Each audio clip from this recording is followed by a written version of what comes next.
सभी भक्तों को श्री कृष्ण जन्माष्टमी और श्री गुरु जम्बेश्वर जन्माष्टमी के शुभ अवसर पर जम्ब साधना टीवी की तरफ से सादर प्रणाम। सज्जनों, आज हम आए हैं समराथल धोरा। ये है बीकानेर ज़िले से लगभग 80 किलोमीटर दूर दक्षिण दिशा की तरफ समराथल धोरा। ये धरातल से सैकड़ों फीट ऊंचे एक बड़े से टिब्बे पर मंदिर बना हुआ है। ऐसा लग रहा है जैसे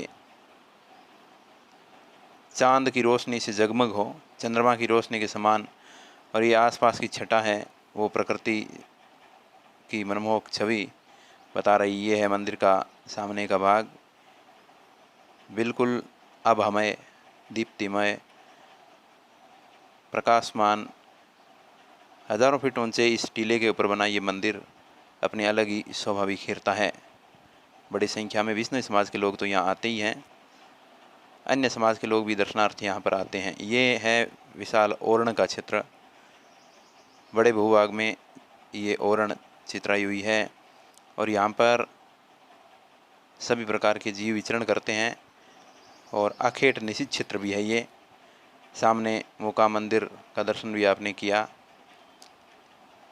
ये हवन कुंड है इसके अंदर बना हुआ और रोज़ शब्दवाणी का पाठ यहाँ पर होता है। इस स्थान पर संत है वो बैठ करके सुबह और शाम हवन आदि करते हैं और मंत्रोच्चारण करते हैं। ये प्रकृति की अनुपम छटा, दोनों सामने जो दिख रहे हैं दोनों आश्रम हैं, पश्चिम और पूर्व के दोनों आश्रम। ये प्रकृति की अनुपम छटा जो बिखेर रही है प्रकृति, ये देखने योग्य है। बरसात होने के बाद पूरी ओरण क्षेत्र है वो हरियाली से आच्छादित है और ऐसा लग रहा है जैसे कि स्वर्गलोक है धरती पर आ गया है। या ये कहें कि आज ऐसा लग रहा है कि जैसे हिमाचल, उत्तराखंड और जम्मू कश्मीर का जो हरियाली से आच्छादित भाग है, उसी प्रकार की हरियाली यहाँ पर इस धरती पर उतर करके आ गई है। ये मरुभूमि है। मरुभूमि में आप सबको पता है कि आज ही के दिन पीपासर में श्री गुरु जम्बेश्वर जी का अवतरण हुआ। त्रेता युग में भगवान श्री कृष्ण आए तो वहीं कलयुग कली काल में भगवान श्री गुरु जम्बेश्वर आए और उन्होंने 29 नियमों का आचार संहिता बनाकर पाल पिलाया। ये वो स्थान है जहाँ पर 29 नियमों की आचार संहिता बनाकर पाल पिला करके विष्णु पंथ की स्थापना की। 29 नियमों में प्रमुख नियम है एक, हरा वृक्ष नहीं काटना, जीवों पर दया रखना। आज समय की आवश्यकता है या मांग है, ऐसा कह सकते हैं कि प्रकृति को बचाने के लिए इन दोनों नियमों की सख्ती से पालना। विदेश की या देश की जितनी भी सरकारें हैं इस पूरा प्रयास कर रही है। अधिक से अधिक पेड़ पौधे लगाए जा रहे हैं ताकि इस प्रकृति को बचाया जा सके।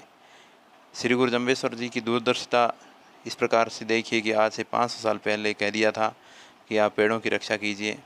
इस ओरण में आपको बहुत सारे कंकरड़ी के पेड़ मिलेंगे और गुरु महाराज ने अपने शब्दवाणी में कहा कि हरी कंकड़ी मंडप मेड़ी जहाँ हमारा वासा,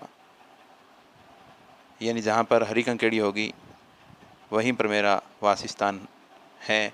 उन्होंने उसी हरी कंकड़ी के नीचे बैठकर तप और साधना की थी। ये मंदिर का अंदर का दृश्य है, बहुत ही भव्य और बहुत ही शांत। कहते हैं कि आदमी तनाव मुक्त होना चाहे तो समराथल धोरा आकर के अपने तनाव से मुक्त हो सकता है। ध्यान लगाइए, यहाँ पर योग कीजिए। ये अखंड ज्योत, विष्णु समाज के जितने मंदिर हैं वहाँ पर अखंड ज्योत आपको जलती हुई मिलेगी, क्योंकि ज्योति के अंदर ही विराजमान है गुरु महाराज, ये माना जाता है। ये जो बोर्ड लगा हुआ है उसमें बताया गया है कि इस मंदिर का निर्माण कब किया गया। ये भव्य मंदिर, चलिए बाहर की परिक्रमा भी कर लेते हैं। आप जहाँ दूर बैठे हैं और इस भव्य दर्शन को देख रहे हैं तो आपकी मनोकामना भी है वो गुरु महाराज निश्चित रूप से पूर्ण करेंगे। अभी तक आपने यदि मेरे चैनल को सब्सक्राइब नहीं किया है तो अभी सब्सक्राइब करें और साथ ही अपने दोस्तों के साथ शेयर करना न भूलें इस वीडियो को और अधिक से अधिक जोड़ें। अन्य यूट्यूब चैनल से अपना यूट्यूब चैनल जमसादना टीवी है वो हट करके है, इसलिए है क्योंकि हम कुछ ऐसा बताने का प्रयास करते हैं जिससे समाज के अंदर जागृति पैदा हो। अब चलिए गौशाला, मुकाम की जो गौशाला है उसमें उसका एक छोटा सा नज़ारा देख लेते हैं।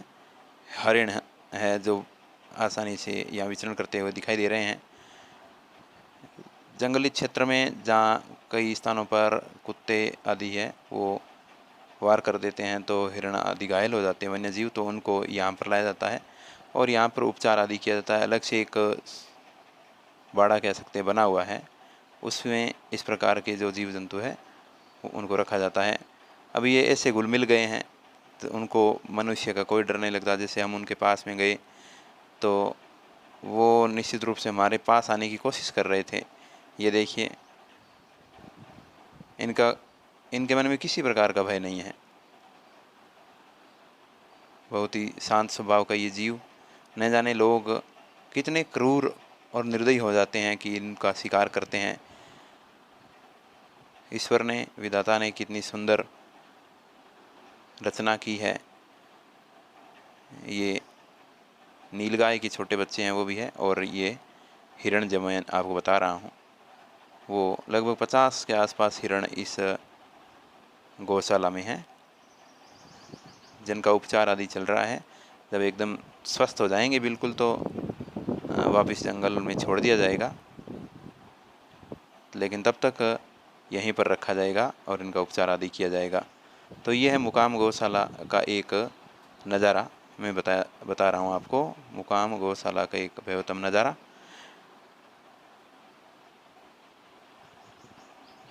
जहाँ पर 2000 के आसपास गायें हैं, और ये देखिए हिरण जो मैंने आपको बता रहा था एकदम पास में आ जाते हैं, किसी प्रकार का इनको डर नहीं है।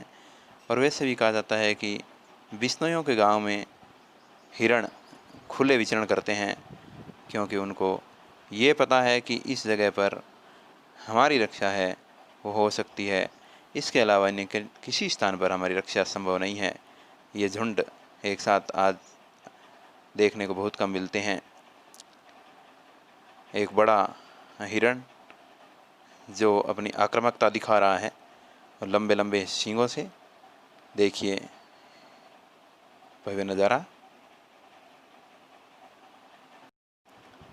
पुनः देखिए बहुत सारे हिरण हैं, वो एक साथ उनको जो कुछ कचरा घास फूस कुछ चरने के लिए डालने के लिए जो आदमी आया है उसके पीछे हो गए हैं।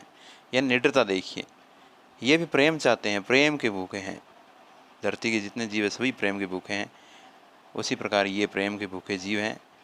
उस व्यक्ति के पीछे पीछे हो लिए, कितने निडर हो गए हैं। फिर से बताता हूँ, बिश्नोई समाज के जितने भी गांव हैं वहाँ पर ना तो शिकार करते हैं ना करने देते हैं। बहुत से ऐसे आपको उदाहरण मिलेंगे जहाँ पर बिश्नोई समाज ने अपना सब कुछ त्याग दिया है इनके लिए। किसी ने कहा सिर साँटे रूख तो भी सस्तो जान, तो सिर साँटे रूख, सिर साँटे जीव तो भी सस्तो जान।